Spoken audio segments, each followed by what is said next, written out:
morning, everybody. Welcome to the Saturday Morning Mastermind. I'm your host, Samantha Studebaker-Carl. I'm here with my good friends Dan and Karen, Angel and Catherine.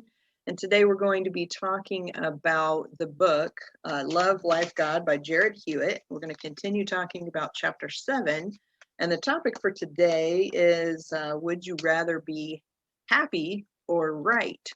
And but before we get going with that topic, I'm going to give my friends an opportunity to introduce themselves. And for those of you who are watching, if you want to go ahead and leave us a comment below the live stream here in Facebook, you can comment in there whatever you're thinking as we go along.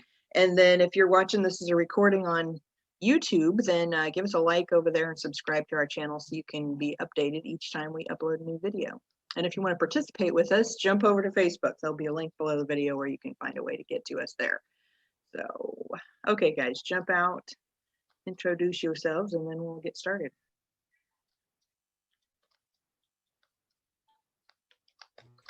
Hi, I'm Karen Loha from Mesa, Arizona. I'm Angel Studebaker down here in Beaufort, South Carolina. Good morning, it's Catherine Clement here. Good morning, Dan Sisek in Las Vegas, Nevada, where newsflash, we're supposed to be in the 90s today here in sunny Vegas. So I'm happy.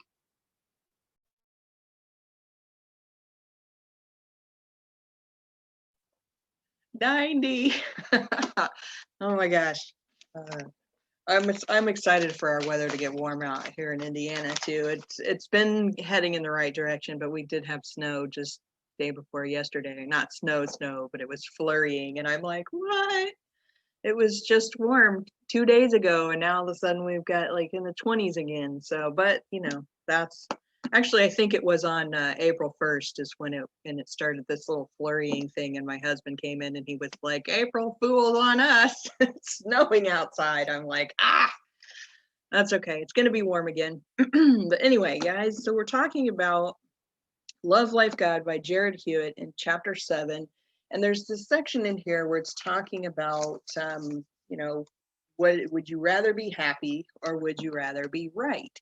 And I thought that was just a really interesting question because we tend to, I think as humans, we really want to be right. And so we cause ourselves a lot of misery because of our thoughts on what we think and how we think things should be instead of just accepting them how they are. So I kind of wanted to talk about that. And then the last time we got together, which was 2 weeks ago, and I apologize for anybody who may have wanted to join us last week, but I was dealing with a migraine and just it wasn't working out. So, but anyway, the week before that, Catherine had brought up this kind of thought process that we didn't have time to talk about. And she had mentioned wanting to grow her healing business, but in order to have a business where you help people heal, it requires you to have people that are sick. And so obviously you don't want people to be sick, but you also want to have a successful business. So there's that kind of polarity. And so this particular part of this book really kind of digs into this whole idea of vibrational matching between people because of this kind of concept of, in order to have the experience that you are vibrationally attracting, that requires either a similar vibration or an equal and opposite vibration. So if you feel like you're unworthy, then you're going to attract other things into your life that make you feel unworthy, or that kind of reflect back, if you will, those feelings of unworthiness. And then the same thing is like if you feel like you just can't make enough money, or you never have a good relationship, or those kinds of things, is it actually attracts the things and the people into your life that are going to make you feel that way even more. And so we kind of do it to ourselves. But let me just kind of read this one section, because they're at the beginning, they're talking about this aspect previously about seeing love in everything and in all situations. So it says, when you choose something with all of your being, there is no polarity. Take, for example, love. If you can see love everywhere in all situations, there will be only love. And And if you're not familiar with the book, I'm going to just kind of give you a little reminder of this. The way that this book works is kind of a conversation between God or source energy and Jarrad. And so he asked the question, he says, how can I choose to see love and war? Are you, and then source says, are you at war? and he says, not personally, but, and then source says, then why would you consciously focus on war? Now this one brings up a really interesting thing that I have thought about a lot in the past, I don't know, year or so, with all of the political unrest and all of the insanity going on in the world.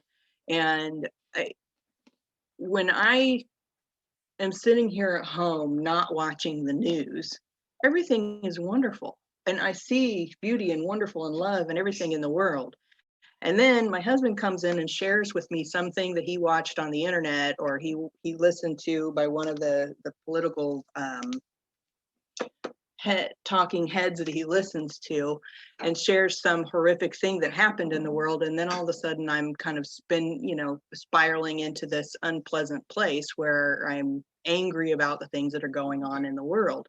And, so there's this kind of interesting kind of way of looking at that, if you will. And this is kind of what they're talking about, in my opinion, is that when we're not focused on the crap, we don't see or experience the crap. Now, some people would say that's sticking your head in the sand and you're ignoring what's going on in the world. But yet at the same time, in this book, it's saying, you're going to attract into your life the stuff that you're focused on. And if all you're focused on is the unpleasantness in the world, then that's what you're going to experience all the time.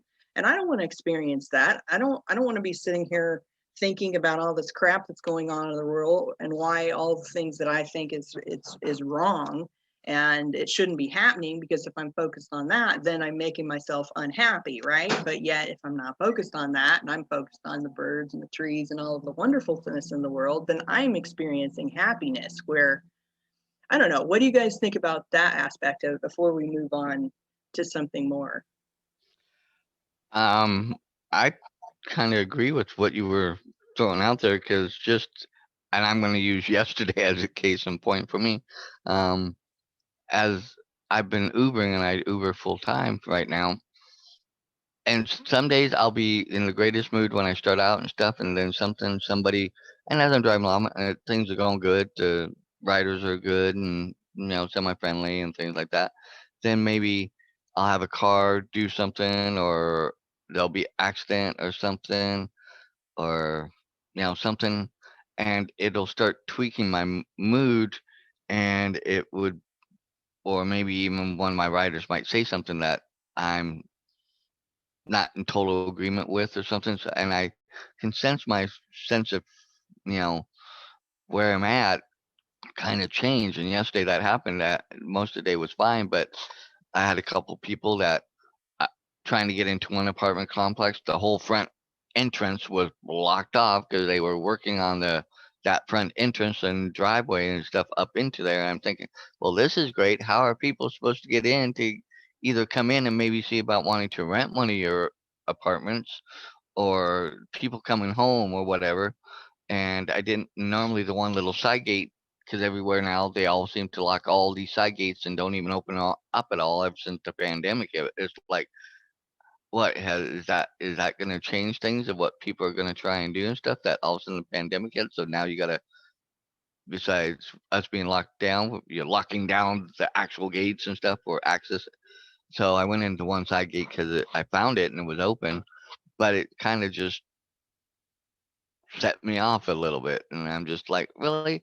How, things were going along, or, and then as I check news during the day or hear something on the radio, it'll get in my head and I'll start thinking about that. And all of a sudden I'm raging mad. And I'm just like, where, how? And I didn't even realize I kind of got there. And that's, I think the point he's making here, we do a lot of times let that subconscious little bit in, and then somehow it just grows and festers and can totally take over our mind at that point.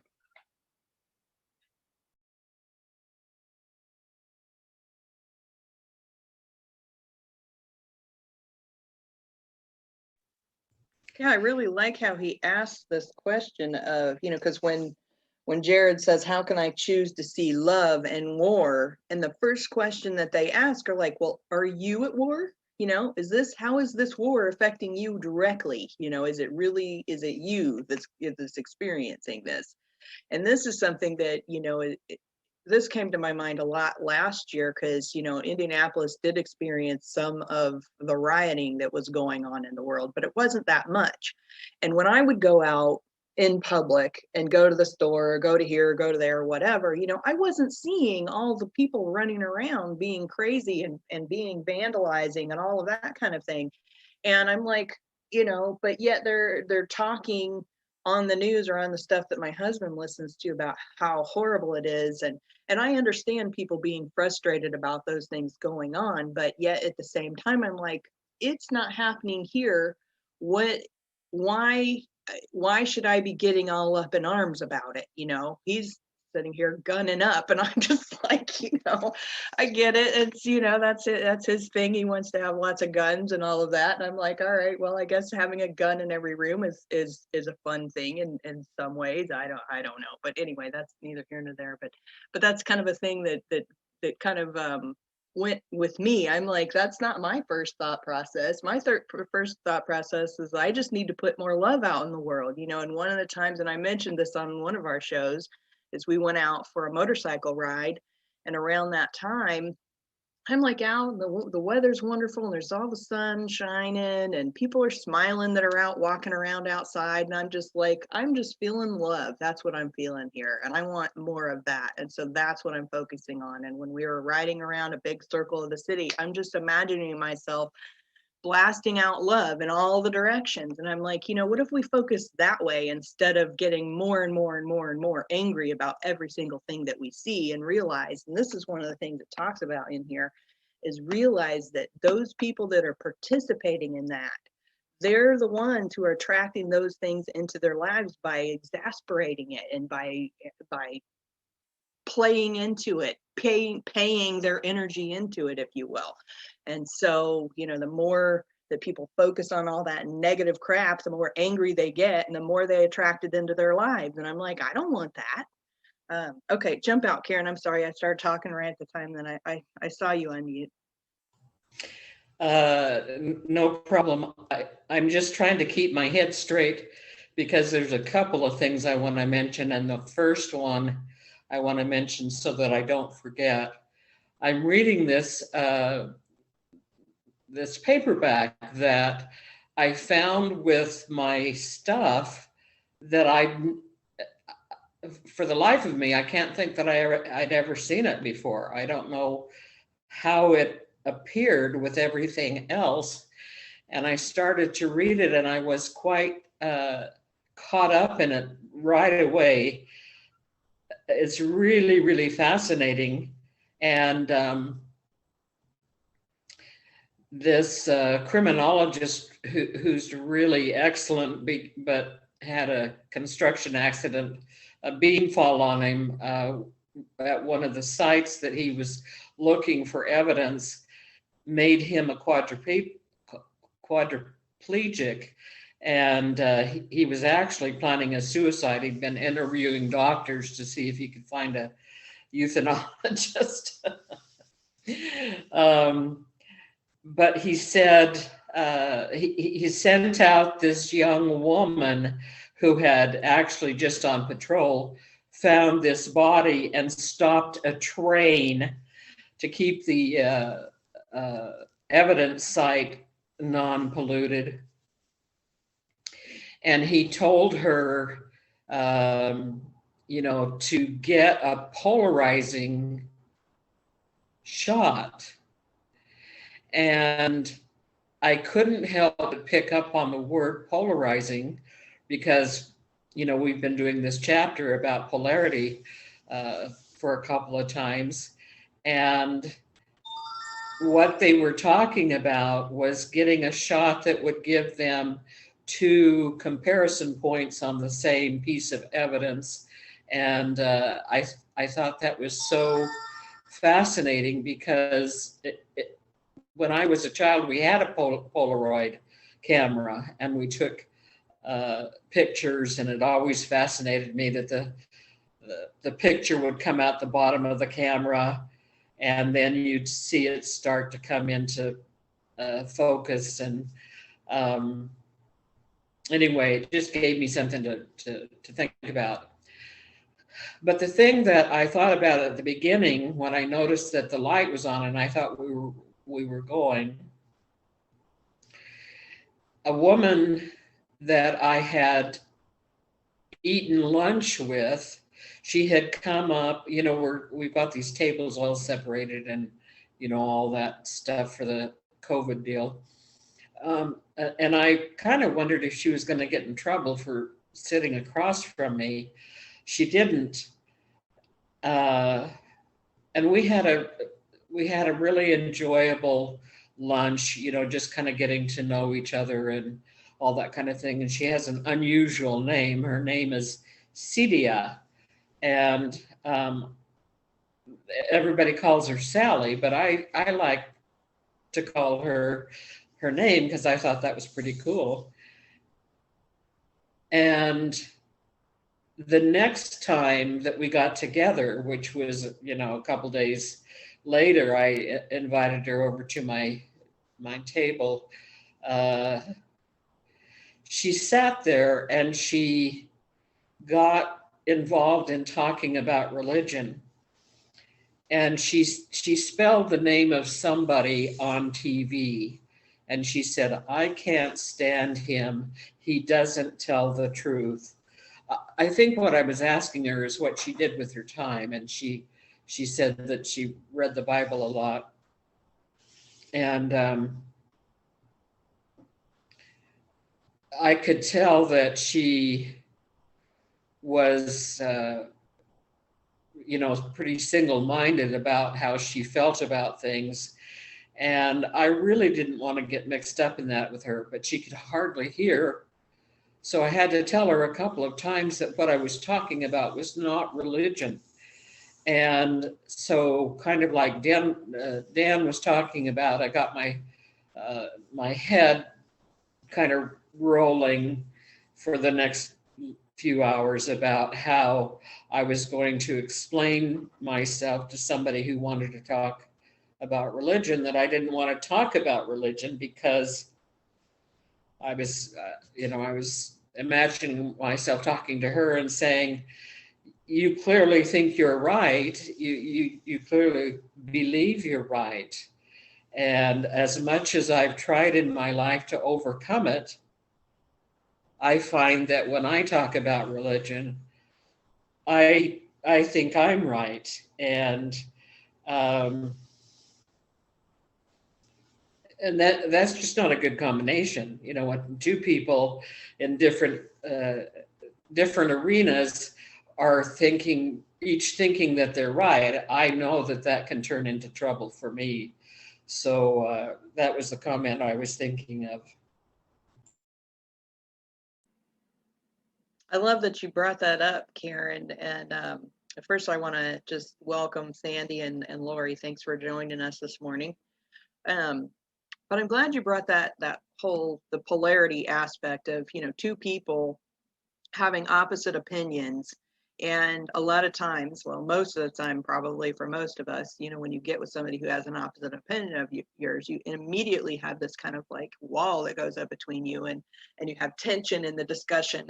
And sometimes you can even get into angry discussions and that sort of thing because you're so focused on being right in the conversation. And yet we can have a much more productive conversation with someone if we can both acknowledge the fact that we have different opinions and be okay with that and realize that the other person is coming from a different place in their life, and the reason they have those beliefs is because that's what they need in their life, and that's okay. And that's kind of what it's talking about here with this whole, do you want to be right, or do you want to be happy? And you can, but it comes down to like with the other person you're having a conversation with, do you want to be angry at that person, or do you want to have a good time? Because if you can allow for them to have their own experience in the world and not judge them per se for being wrong in your opinion, then you can have a more productive conversation like we do here. We don't all have the same opinion on everything, but we allow each other, and I'm not saying that allow is not really the right word, allow in our own minds. We allow each other to share our opinions without judging one another and being open to what the other person has to say, because maybe we will recognize something that they say and hear it and be able to maybe see things from a different perspective. And that's huge, because when we're in complete opposing opinions with someone, we can't even hear what they're saying because we're so caught up in how much we think they're wrong.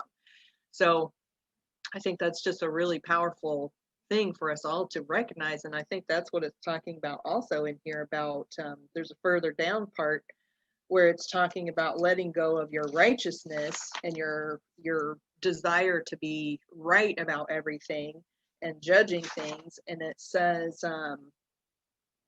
let go of your righteousness and your judgment. You have just provided a wonderful example of what leaving your knowing looks like. Oh, I probably ought to read another part before that. But anyway, it talks about, let's see.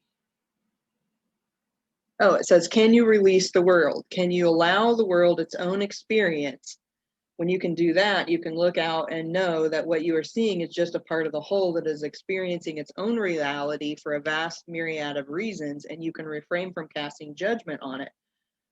Judging an experience or circumstance, or even judging yourself for not judging something, then you can be in the world and not of it. You can be in the world, seeing everything that's going on, and still choose to see the loving aspects of it, or choose to see the positive aspects, or choose to see the things that you are in agreement with, rather than choosing to see all the stuff that you think is wrong, or whatever, those kind of things. So and so we can take this for a ride in our kind of conversations with each other, or we can go and we can blow it up big and look at the whole entire world and be like, okay, if I'm looking at the whole world and all I'm doing is focusing on judging and saying all these things are wrong about the world, then obviously I'm creating a more unpleasant experience for myself than I would if I focused on all the things that I feel like are right in the world. But then again, it's also talking about this aspect of, well, I know you guys have something to talk about. We'll jump into the next part here in a minute. So everybody kind of.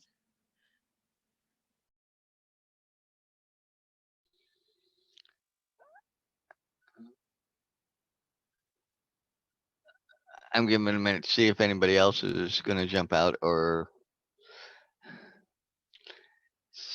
see. It's weird. I read and I can get and understand everything he's saying, but there's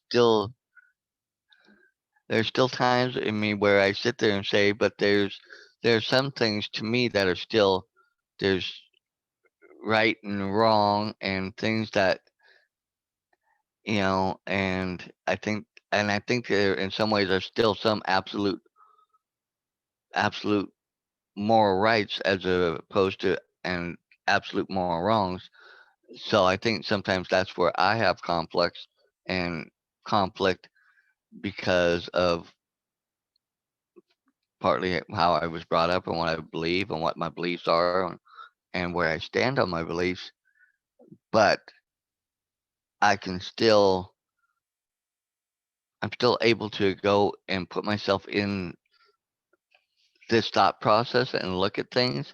And sometimes I do it a lot of times after the fact, I think, and do it in retrospect. And then I thought, I'll think, oh well, I could have, maybe been more empathetic here or more understanding there, or giving them a little more approval for their thoughts or their feelings or what they're going through, rather than just coming from where I'm at, and where I'm seeing it and what I'm from my perspective. Because I think that's the other problem that we all have is we're in our perspective, and sometimes we forget that there are other angles of perspective, just like going back to things we talked before, where talking about an accident where you can have several different variations on the very same accident. So I think sometimes, you know, our experiences and what we've walked through and what we've gone through truly are what truly do kind of define where we're coming from and how we look at things. And it's learning to s- still be ourselves within that, but yet look and step outside of that too and look at other things to possibly help us better understand the reality of things of what's really happening, so therefore we can maybe work on our view and our judgments a little bit. I hope I'm making sense the way I'm saying that.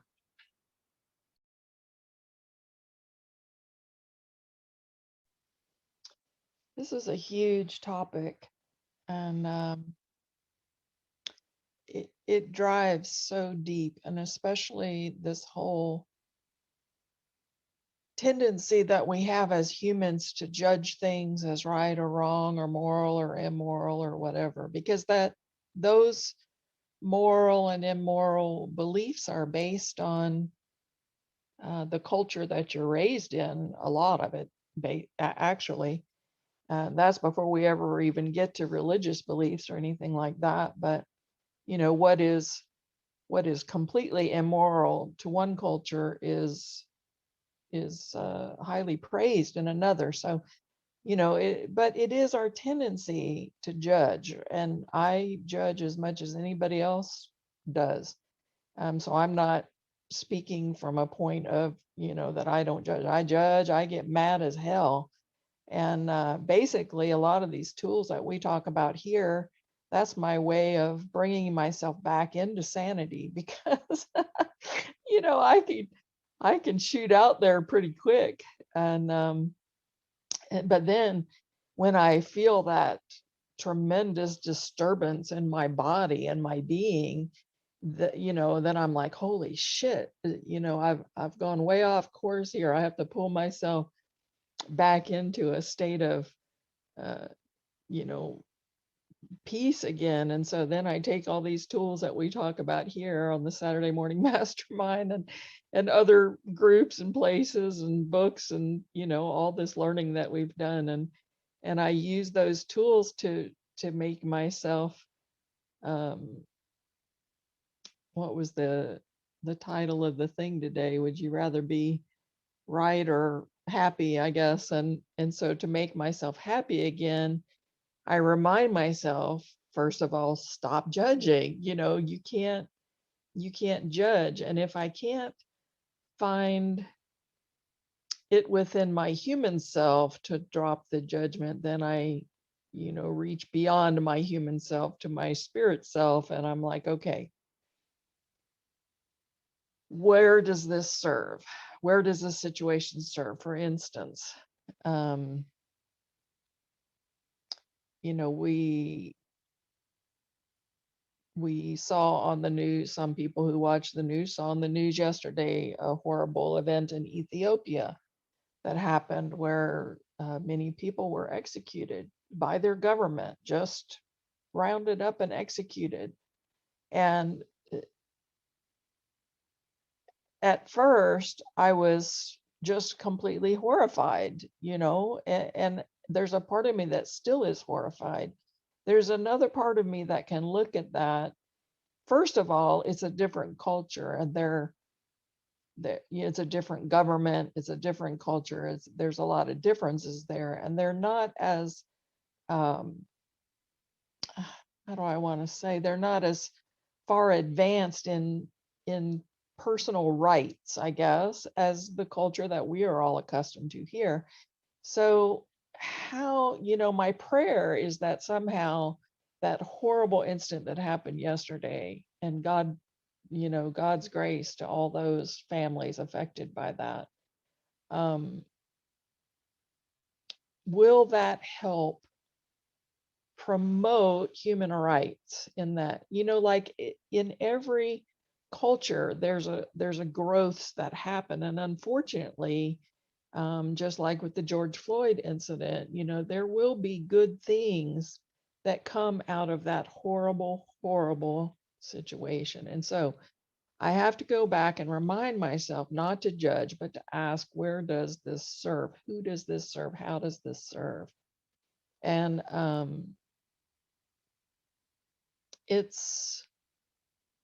but of course, as humans, like we're in bodies that are programmed for fight or flight responses, basically. You know, our body is wired to protect our body, to protect procreation, to protect um, the ability for our race to exist and survive. And so um,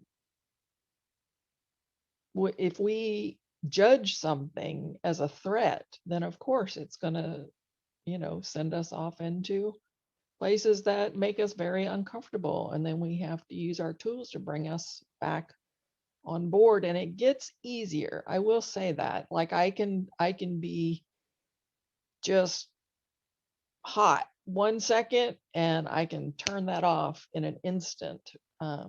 A lot of times because I just remind myself that I'm thinking wrong. Now that you mentioned that, Catherine, yesterday, as I was getting into my mode there for a little while, I literally, as I'm driving, and I remember where I was driving to, I actually had said, you know what?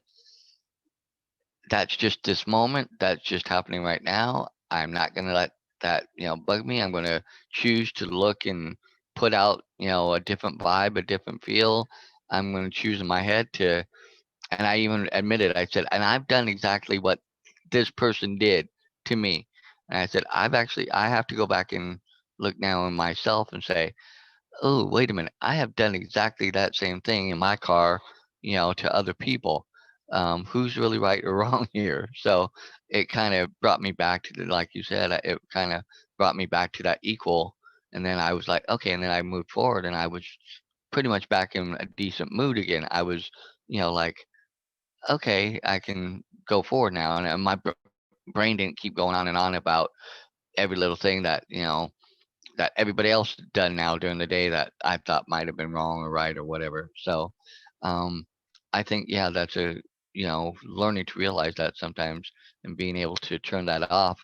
And even, I may not have gotten to this point and I didn't say I am self love, but I kind of put that out. I made that feeling like, you know what, I'm going to feel good. I'm going to make this good. It's Friday. I want this to be, and it helped. It got me back.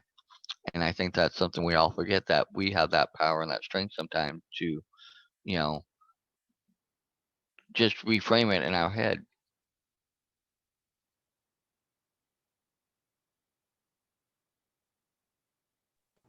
I think that's a good, oh, go ahead, Karen, go ahead. I was that you, Samantha? I wasn't sure who it was. I apologize. Rolling this back to when Dan was talking earlier, and talking about learning things in retrospect, somehow it came to my attention. We struggle to learn how to not judge. You know, we're talking a lot often in our meetings on Saturday morning about catching ourselves judging and stopping ourselves judging. But isn't it true also that we're working on, okay, let me flush that out just a little bit more. You know, we're taught thou shalt not judge. And my thought was, why if we aren't supposed to judge, why, as Catherine says, do we all judge? You know, do we,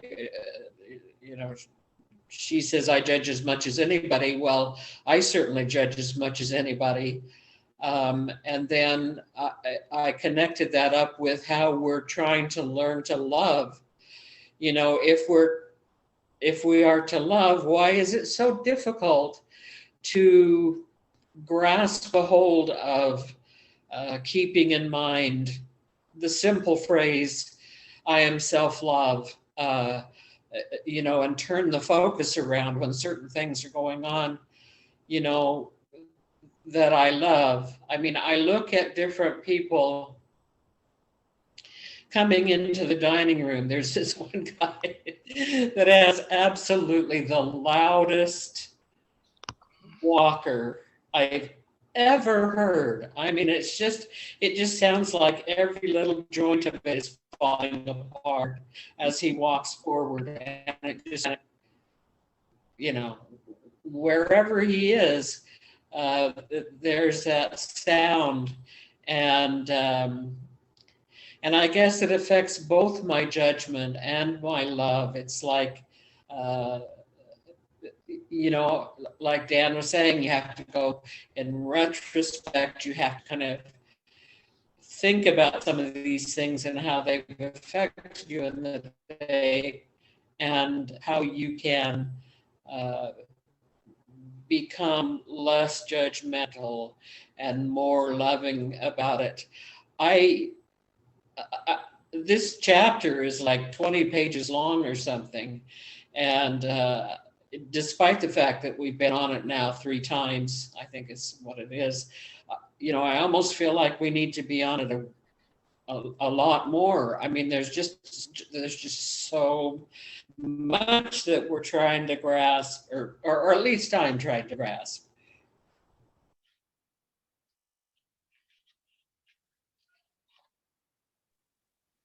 I like that you brought up, Catherine, about the how does it serve, and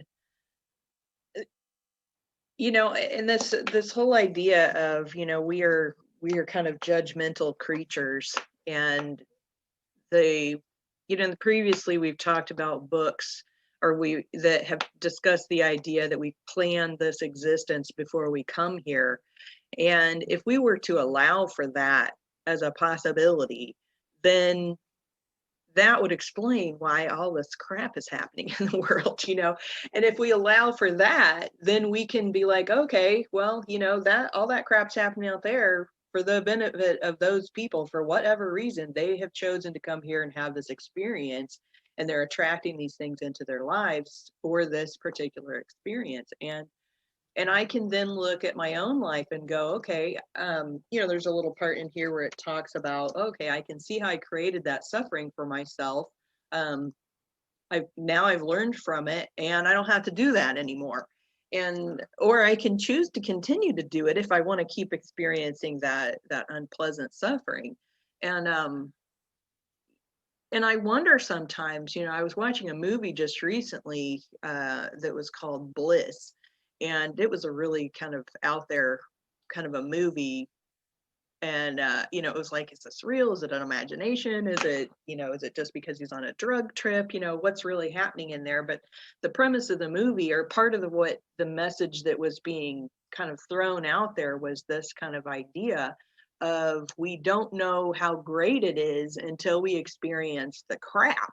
And so one of the things in this movie, they kind of gave this idea that they were creating this unpleasant world like Earth that we're experiencing, just for the sole purpose of having it be crappy and horrible, so that when we come back to our real life, then we have so much more appreciation for it. And so I thought that was just a really interesting concept, because we've kind of touched on this idea before of, like, we come here as humans to experience the vast majority of insanity that there is available in the universe. And then when we go back to being our spirit selves, where everything is perfect and wonderful, we appreciate it more. And so it's a really interesting, I don't know, idea. And if we can allow for all the things that are happening in the world to be what they are, and know that, okay, if it's not affecting me directly, it's not necessarily something that I have to worry about. And it's like my husband and buying all the guns and stocking us all up like that. I'm like, okay, but why? Are you expecting our neighbor to come over here and try and steal your motorcycle? What? Are you expecting the people from the inner city to come all the way out here just to mess with you? okay, or are we experiencing the, you know, are we hoping that we're going to experience an apocalypse? In that case, I'm like, oh shit, we are screwed, you know. But I mean, I'm kind of like, I don't know. I mean, it's not that I don't have compassion for the people that are out there that are experiencing some tough shit, because I do. But yet at the same time, I'm not experiencing that. The fact of the matter is that I'm focused on my life and what I'm got going on in my life. And if something comes in my face and is right here that I have to deal with, then I will. But I am not one of those people who's going to go out into the world and get in someone else's face because I feel like what they're doing is wrong. I'm not going to go over to Ethiopia and try and, you know, do some retribution on those people who were, you know, who killed the other people. I mean, that's just not going to happen. And you know, because of that, I'm not going to be sitting here pontificating, or whatever the word is, that, you know, just going out here and telling everybody how wrong it is. So, but that's me, and that's my personal experience. You know, I want to focus on the good stuff that's in the world, and so that's what I choose to focus on. Does that mean that I don't realize there's some crap happening? No, that's not it. That's not it at all. I'm focused on my own personal crap, not everybody else's crap. So, and even then, I'm trying not to be too judgmental of my own personal crap and people in my own life. So I don't know. This book this particular chapter talks about this idea that we attract the crap into our life, you know, and I think a lot of people will be like, well, I didn't attract a person to come and, you know, rape me or murder, you know, or do something that rob me or whatever. But, you know, maybe you didn't in this particular life, but maybe you came here with the intention of having that experience for some reason. I don't know. I have no idea. I've put myself through some serious shit in my life, and it may not be as serious as other people have put themselves through, but, you know, I have, and I've worked through it, and I can realize where I, you know, was doing it to myself. So, you know, some cultures believe in this whole idea of karma, and that, you know, if you screw up in the previous life, you're really going to be screwed in this life, you know. So I mean, maybe that's it. I mean, who knows? But then that again still doesn't have anything to do with me. That's what you have. That's how you screwed up in your previous life. So, you know, I don't know. Well, that's interesting. I was, and somehow when I was trying to type a response in on the live feed, but I'll kind of go into it here. I do like what Catherine brought out is, you know, how does this serve? And that's part of, you know, some of my beliefs and what I believe in my, you know, beliefs of what I've been brought up in my uh, religious views and things like that. But at the same point, you know, maybe this book is trying to help, you know, well, you know, be love, and we can be in the world, not of the world. And maybe that's part of that whole thing is that's maybe is the idea. Love is being self love and being that. But then at the same point, seeing all these other perspectives and other things happening and how they affect us, you know, maybe that's something that it's trying to bring out to us too, is if we're being love and if we believe that that is something that is really so atrocious or so wrong or so against what we believe, and I'm going to say we believe, I mean not each one, um but in a roundabout collective thought, I think we all believe that rape, murders, those similar type things, you know, are truths that should not happen. You know, they should not happen to people. Should not. But yet, when they do we really react and do enough from our point to maybe be able to do something about it within our realm of maybe we know somebody that's gone through that or is experiencing that or, you know, something like that, or who has gone through it. Um, or we can get involved in like groups or meetings or, you know, to the extent of what our time allows us, because we still have our daily lives to take about, or are we really gonna? And I'm sorry, I'm not picking on you, but I'm going to use your ideas. Where we sit there and say, "Oh, well, that's their crap. That's what they, you know, came here for, or what they brought on themselves." Because I have certainly thought that myself. It's like, oh well, they're there because of their decisions, their things, the things they've done. Let them, you know, work it out. So this book kind of really makes you kind of go do a whole roundabout and kind of really makes you look at things. And I think sometimes from the inside out, but from the outside in, and then twisted, and it can really put you into your own, like, okay, makes you really look at yourself, like really, what am I really about? And do I really want to stay here, or do I really want to change and maybe be more love and be more things and put more of that out and kind of spread that? Because I agreed with Catherine on this. The world needs more love. There's so much hurt and pain, and it just gets to me, maybe not the same level as Catherine, but I just, sit here at times and think there's just so much hurt, so much pain. And it's like, how can I help change this? How can I help manifest something that I feel like I can't even manifest in the way I'd like to see it manifested, because I don't even know where to start to even give that ability to put it out there. So I think, sometimes it's just all, you know, and then we kind of wind up right back where we're at. Like, I got to worry about my shit, for lack of a better term, and I need to take care of myself. And then we kind of just keep going round and round.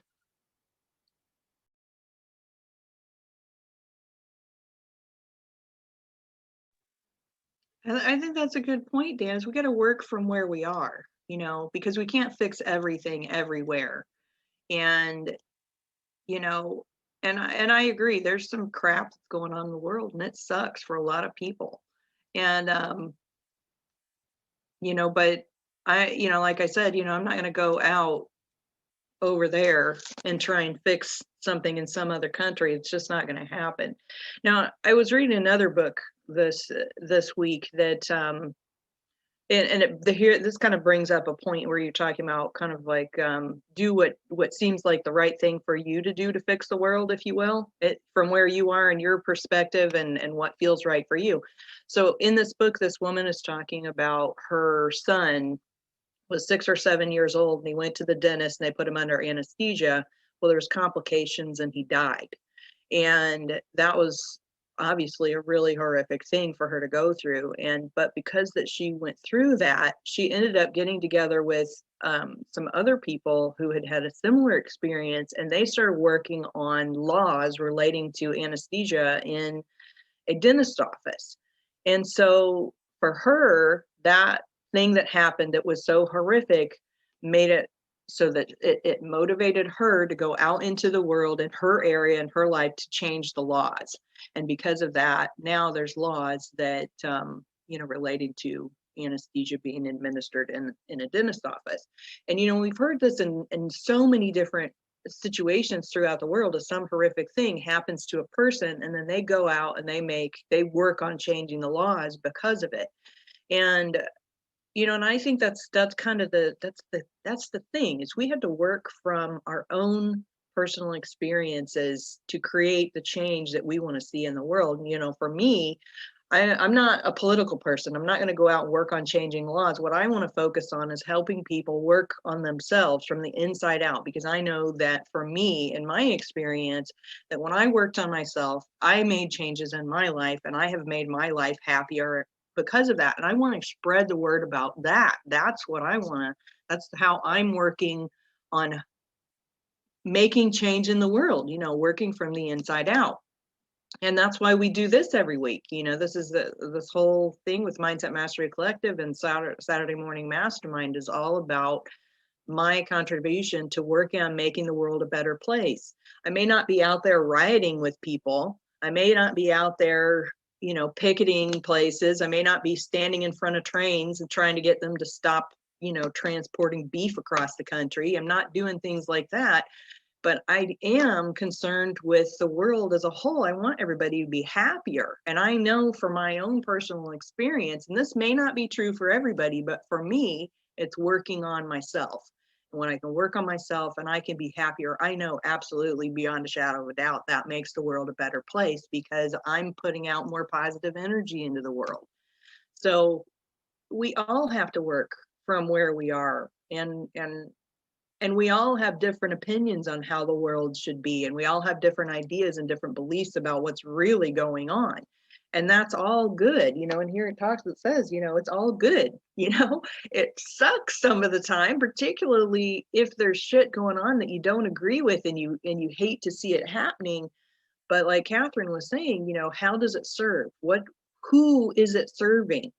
And you know, another thing that it talks about in this chapter, and maybe we do need to talk about it for another week, Karen, like you were saying, since there is so much of it, is that how in every situation there are a myriad of different vibrational things that are happening and reasons why people are coming into contact with one another, and you know, we attract those things into our lives. Like the other day, you know, I just happened to get cash in my pocket. I don't always have cash. Most of the time I use a debit card, but I happen to have cash in my pocket, and I was shopping, and this guy walks up to me, and I wasn't paying any attention. He just walks up to me and hands me one of those little cards that says, you know, I'm deaf, and you know, it has little pins in there, and you know, anything you can do to help. And without even thinking about it, I'm reaching in my pocket and I'm giving him cash, you know. So in that moment,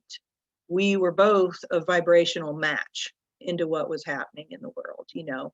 Now I could go down this whole rabbit hole idea of, you know, was he a drug addict? Was he this? Did he just, you know, confiscate some cards from a real deaf person? Who knows? I don't have any idea. But in that moment, I had cash.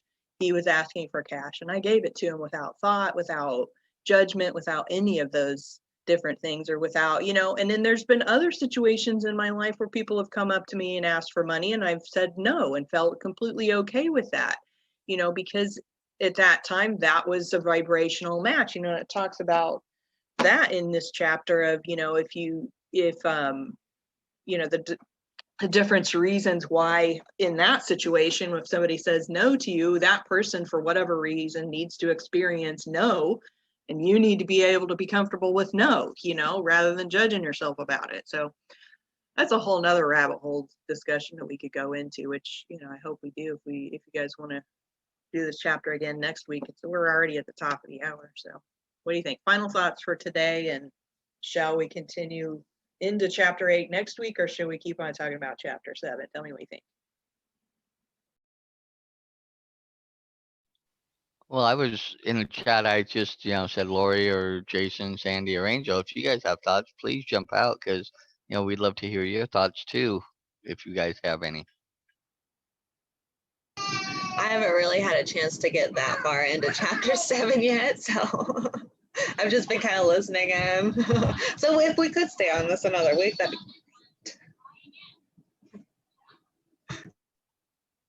I'll just pop out and say hi since it's been a while. I've been listening in the background, but yeah, I have to run off to my office. So trying to get back in the groove with you guys.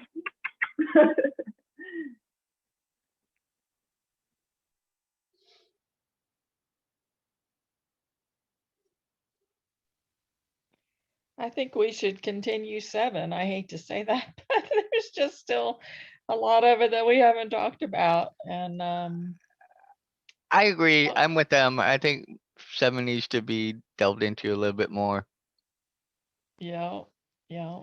And I would just, final thought, I would just, you know, again, express my gratitude for this group, and you know, the work that we do here, it's not just a Saturday morning thing. These are skills that support us in our daily lives. And I'll just throw out a quick example on how mindset helped me this week. And how my mindset helped somebody else who's actually in the mindset business, which was kind of cool.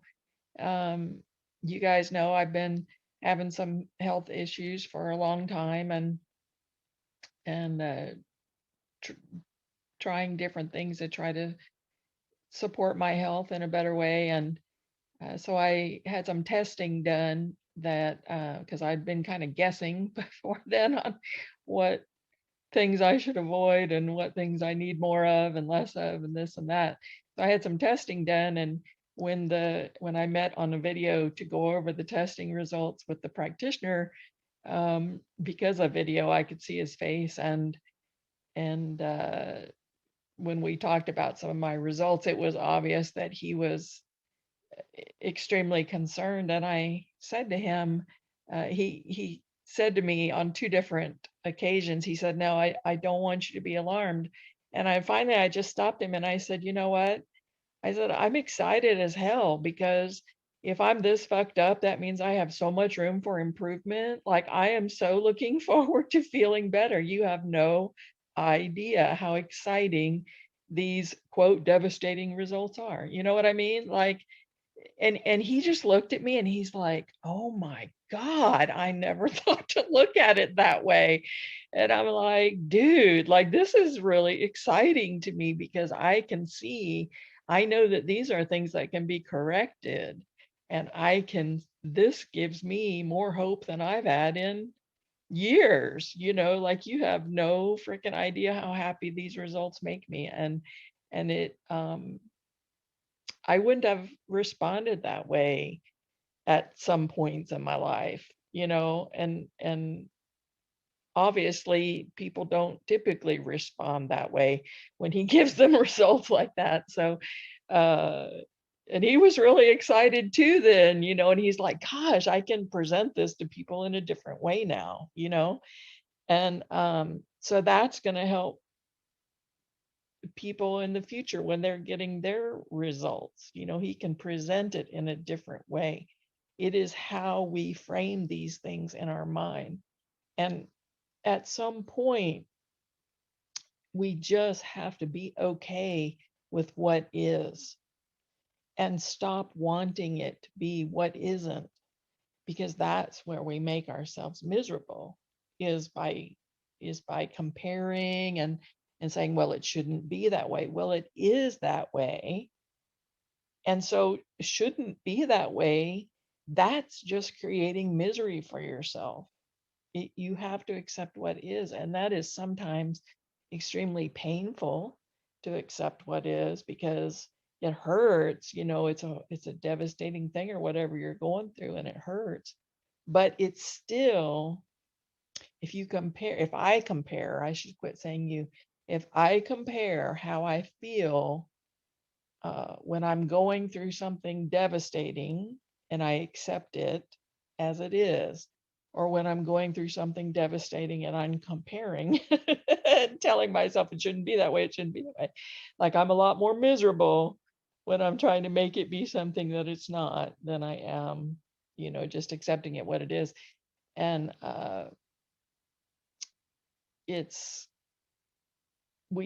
think that does require a certain amount of faith to just know that whatever that is that's happening, it is there for a reason, and we don't understand what that is, but there are ways to find out. That's one more thing I want to end with, you guys. Something really exciting this week. You guys know I've been kind of delving into remote viewing, and I am here to tell you that remote viewing does not require any kind of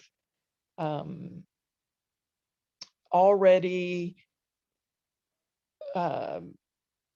precognitive skills or any kind of openness at all. Somebody that has never experienced anything strange or unusual in their life can still be trained to do remote viewing and tap into time and space anywhere and see details clearly. And it is mind blowing, and that opens up a whole different thing to talk about some other time. I love you guys. Hey, just wanted to step out. No real final thoughts. Just wanted to say thank you. I appreciate each and every one of you. And thanks for those final thoughts, Catherine. And you know, these are some difficult, deep subjects, and I appreciate being on here and being able to contemplate them with you all. And hope you all have a great rest of the weekend.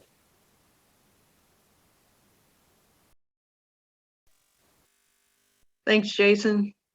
Awesome, guys. This has been a very good conversation this week. We've had a lot to talk about, and I know I've kind of dominated the conversation a little bit, but I get passionate about this aspect of what we focus on is what we create in our lives, and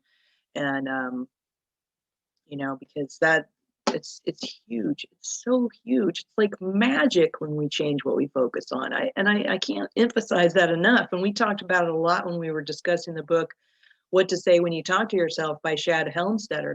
That book in and of itself, I will pass that around to everybody and be like, there's magic in that book. You just gotta see it. And but that's what I'm talking about is, you know, what we focus on is what we experience, and we get to choose what we're going to focus on.